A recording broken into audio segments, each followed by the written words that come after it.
Berlaku apa-apa pada anak, pada kita, pada apa, 5 benda. Pertama apa dia? Husnuzan dengan Allah. Jaga sangkaan baik kita dengan Allah Subhanahu Wa Taala. Itu memang saatnya syaitan, tuan-puan, nak goncangkan iman kita supaya apa? Biar kamu buruk sangka dengan Allah. Jangan buruk sangka dengan Allah.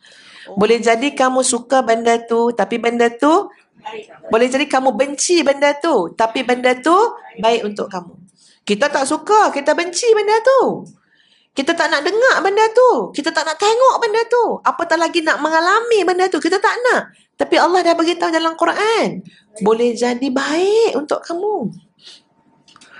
وَعَسَىٰ أَن تُحِبُّوا شَيْئًا وَهُوَ شَرٌّ لَكُمْ.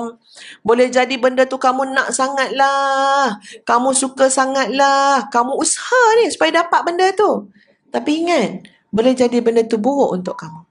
Wallahu ya'lam wa antum la ta'lamun. Allah Maha mengetahui, kamu langsung tak tahu apa-apa. Jadi sebab tu tuan-puan, ambil kaedah tadi apa dia? Bila berlaku sesuatu, kita kena yakin keimanan kita. Apa dia? Masya Allahu kana wa ma lam yasha lam yakun. Benda yang Allah kehendaki pasti akan berlaku. Yang Allah tidak kehendaki tidak akan berlaku. Jadi andai kata berlaku ni benda kita tak suka ni, maknanya apa? Ia berlaku untuk Allah jadikan pelajaran. Sebab tu tuan-puan, tengok macam mana ya yang berlaku kepada Nabi Yusuf alaihi salam, ibrahnya terlalu besar. Jangan salahkan orang. Penyakit salahkan orang ni, ini macam tidak mengeluarkan kita untuk mendapat ketenangan jiwa.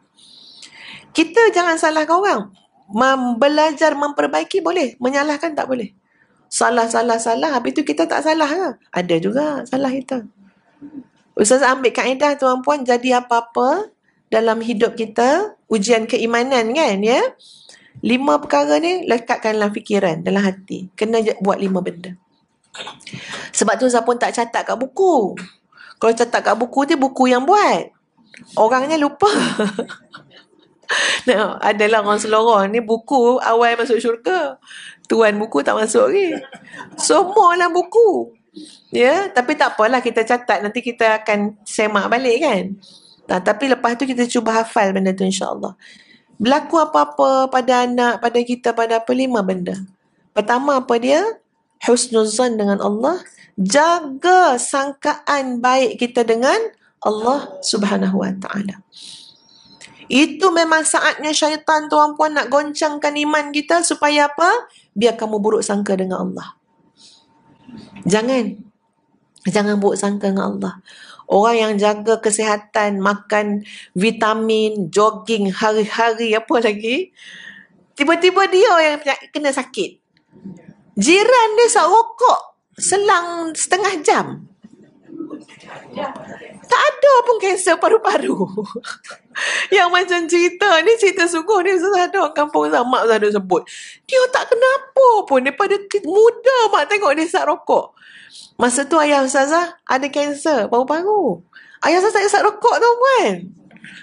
Sebatang pun tak pernah isap. Yang isap tu orang belakang. Orang belakang elok, tak ada penyakit apa. Ya, mak saya sebut lah, mak kata, heran mak. Abah isap rokok pun kanser paru-paru. Ini qadar Allah, ketentuan Allah. Jadi tuan-puan, kita jangan sampai datang buruk sangka kita dengan Allah Subhanahu Wa Taala. Orang yang beri ikhtiar jaga tuan-puan, kena kat dia. Ustaz, ustazah, agamawan, kena ujian anak tu yang buat masalah. Ini berat. Itu boleh menggoncang dia punya apa? Husnuzan dengan Allah Subhanahu Wa Taala. Dia boleh kata, ya Allah, kamu nak bagaimana lagi ya Allah? Suruh hantar sekolah agama, Suruh didik Al-Quran, Suruh ni. Lalah jadi macam tu juga. Tengok. Bergegar ya. Sangkaan baik dengan Allah Subhanahu Wa Taala. Jadi bila berlaku apa-apa, ingat ni ujian keimanan. So kena jaga apa? Hati kita dengan Allah mesti lurus. Hati dengan Allah mesti lurus. Walillahil mathalul a'la. Bagi Allah tidak ada bandingan dengan sesuatu apa pun. Cuma yang Ustaz nak cakap sekejap lagi ni adalah untuk litaqribi dhihni, untuk mendekatkan pemahaman kita. Jadi Ustaz nak bawa cerita macam mana ibu bapa dengan anak. Soal hati luruh tak luruh. Suami isteri, soal hati kita luruh ke tak luruh sesama kita. Cuba tuan-puan, seorang anak ni, bila hati dia tak luruh dengan mak dia ataupun dengan bapak dia. Mak ni kalau tak bagi sesuatu yang anak tu nak, sebab kita kenal anak kita. Kalau bagi sekarang, tak adalah pelajaran dia dah. Jadi kita tak bagi, anak lain mungkin kita bagi. Anak yang ni kita tangguhkan.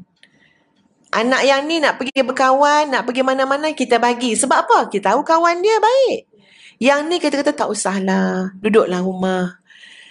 Setara tu mak ni punya sayang, ayahnya punya sayang, anak ni dia kata, tahu dah, kalau dengan dia semua tak dapat. Kalau dengan abang semua dapat. Nampak tak gambaran hati tu tak luruh tuan-puan?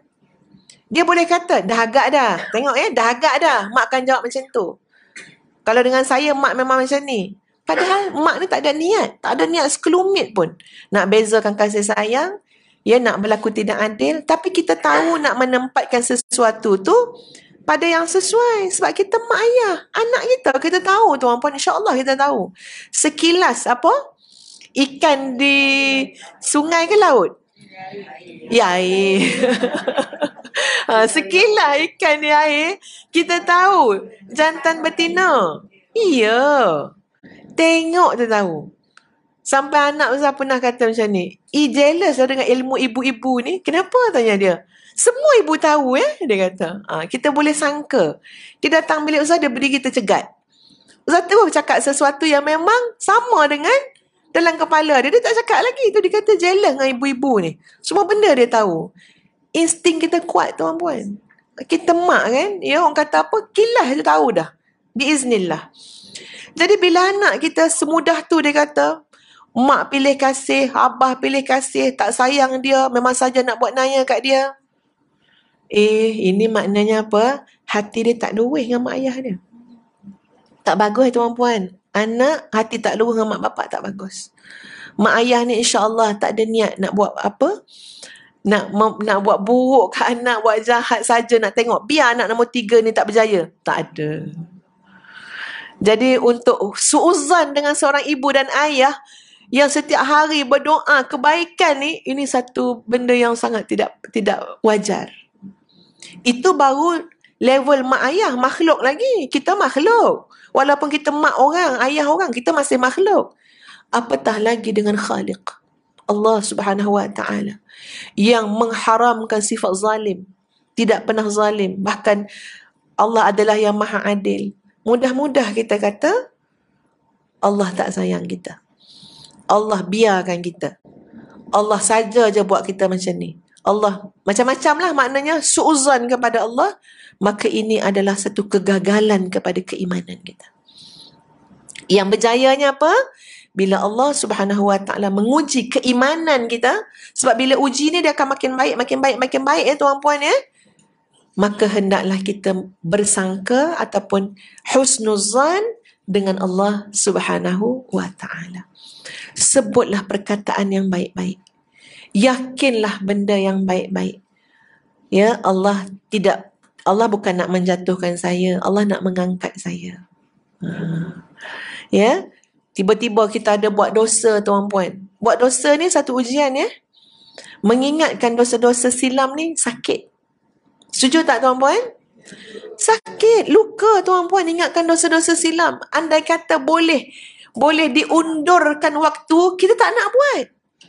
Tapi itulah perjalanan hidup masing-masing. Jadi tidak berbangga dengan maksiat yang pernah kita buat. Kita rasa sakit, luka.